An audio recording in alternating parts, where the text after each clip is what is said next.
Assalamualaikum semuanya. Kembali lagi di Eka Saniati Channel.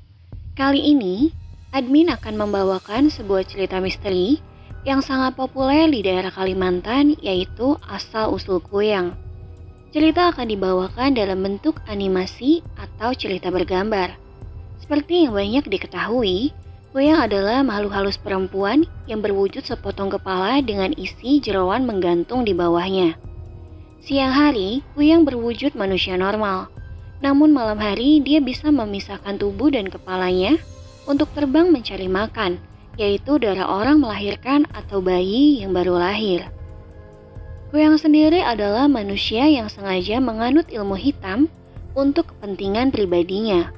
Orang Kalimantan percaya kuyang berawal dari kisah hidup seorang gadis bernama Maharati, gadis kecil yang lahir tanpa memiliki batang hidung. Maharati kecil tinggal bersama keluarganya, yaitu kedua orang tua dan dua orang kakak perempuannya. Tidak seperti Maharati, kedua kakaknya terlahir sempurna dan rupawan. Namun Maharati kecil tidak iri dan tetap hidup dengan bahagia. Dehen, ayah Maharati, sangat menyayangi putrinya. Dia membuatkan hidung kayu agar Maharati tidak malu dengan kekurangannya. Keluarga Maharati tidak pernah membiarkan Maharati keluar dari rumah, karena mereka takut anaknya akan diolok-olok orang desa. Beranjak dewasa, Maharati semakin penasaran dengan keadaan di luar rumah. Akhirnya, dia diam-diam pergi ke pagar belakang rumah dan mengintip keluar dari sebuah lubang di dalam pagar. Maharati pun melihat keadaan di luar untuk pertama kalinya. Dia sangat kagum melihat banyak orang yang lalu lalang di luar rumah. Tak lama kemudian datanglah seorang anak laki-laki. Maharati sangat terkejut. Sebenarnya anak laki-laki itu sering mengintip Maharati dari lubang yang sama.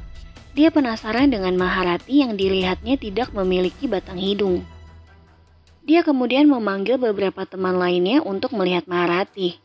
Tak lama setelah itu datang dua anak perempuan yang sebaya dengan Maharati. Maharati pun tersenyum manis. Dia sangat senang bertemu orang lain selain keluarganya. Anak itu menyuruh Maharati keluar rumah dan bermain dengan mereka. Tapi Maharati menolak karena orang tuanya tidak mengizinkan dia untuk bermain di luar rumah. Anak-anak terus membujuk Maharati keluar untuk bermain bersama. Mereka juga membawakan tali agar Maharati bisa keluar dari dalam rumah. Akhirnya, Maharati pun keluar bersama teman-teman barunya. Mereka berjalan mengelilingi pasar. Maharati terlihat sangat senang. Ketiga teman baru Maharati menatap wajah Maharati. Mereka penasaran dengan bentuk hidung Maharati yang aneh. Maharati pun menjelaskan bahwa dia tidak memiliki hidung seperti orang lain. Mereka pun sampai di sebuah lapangan tempat anak-anak lain bermain. Tak disangka, Mantir, teman baru Maharati, berteriak bahwa dia berhasil membawa wanita berhidung kayu. Semua anak berkumpul memperhatikan Maharati. Mantir bahkan melepas paksa hidung kayu Maharati. Purok, Nara, dan anak-anak lain tertawa terbahak-bahak. Rupanya, mereka sengaja ingin mempermalukan Maharati di depan umum. Mereka bahkan mengatai Maharati anak jin dan meludahi wajahnya. Untungnya, Dehen yang hendak pulang melihat kejadian itu. Dia pun memarahi semua anak yang mengejek Maharati dan segera membawanya pulang. Semenjak itu, Maharati mengalami depresi. Dia tidak mau makan dan mengurung diri di dalam kamar. Seluruh keluarga sangat khawatir dan berusaha menghiburnya. Akhirnya, Maharati bangkit dan kembali keluar kamar. Dia tak lagi bersedih, namun dia menyimpan dendam untuk ketiga temannya dan diam-diam menyusun rencana untuk membalas dendam. Selang beberapa waktu, tiga teman Maharati kembali mengintipnya lewat lubang pagar. Maharati segera menghampiri dan tersenyum ramah. Dia mengajak mereka untuk masuk ke dalam rumah. Namun, Maharati menyuruh mereka untuk masuk satu persatu agar tidak ketahuan dengan ibunya. Anak yang pertama masuk adalah Nara. Nara dan Maharati masuk ke dalam kamar melalui jendela. Sesampainya dalam kamar Maharati, Nara kagum dan sibuk melihat semua mainan Maharati.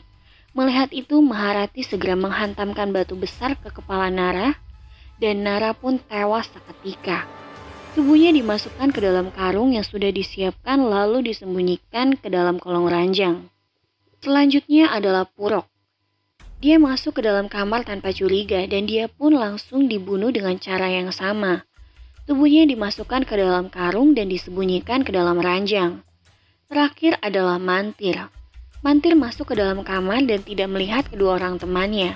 Dia bertanya kemana kedua orang temannya. Maharati langsung menusuk Mantir dari belakang hingga tewas.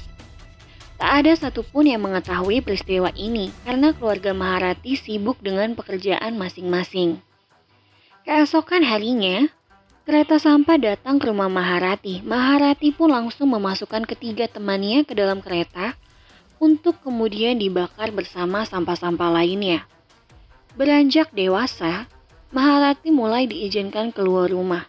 Dia pun mulai berinteraksi dengan warga lain. Namun kali ini dia memilih memakai cadar untuk menutupi wajahnya. Suatu hari, dia melihat nenek tua di pasar. Nenek itu berjalan bungkuk menggunakan tongkat. Karena iba, dia memberikan beberapa uang kepada sang nenek tersebut. Sesampainya di rumah, Maharati melamun sedih.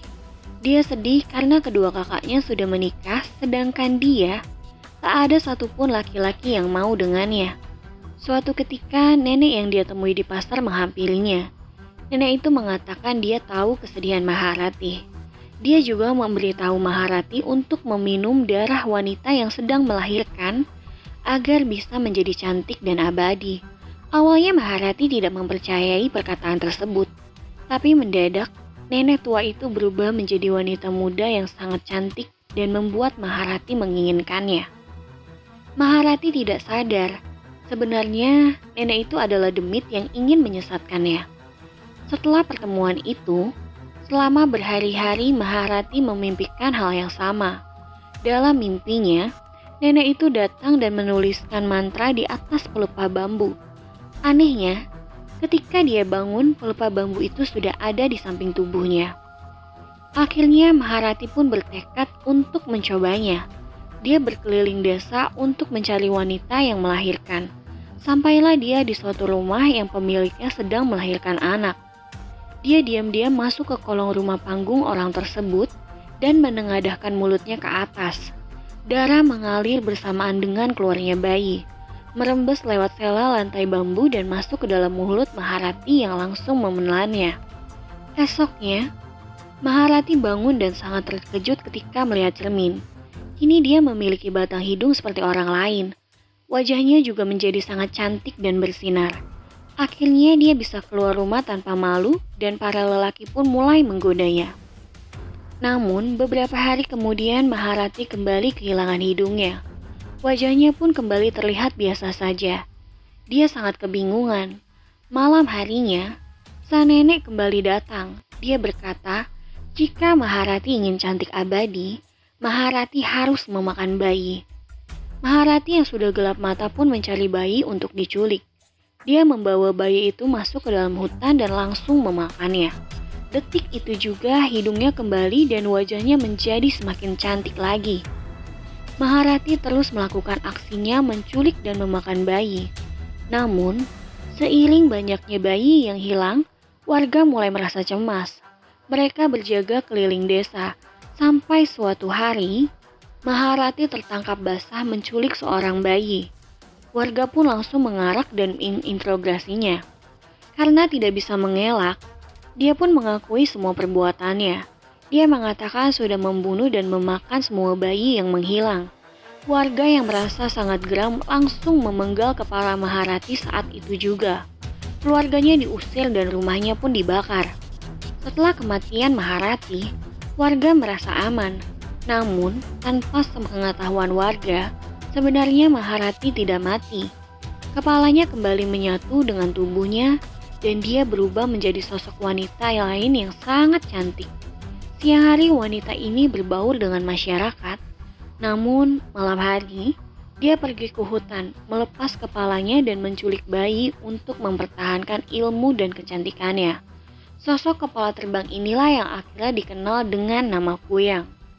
Itulah kisah dari asal-usul hantu Kuyang menurut kepercayaan orang Kalimantan.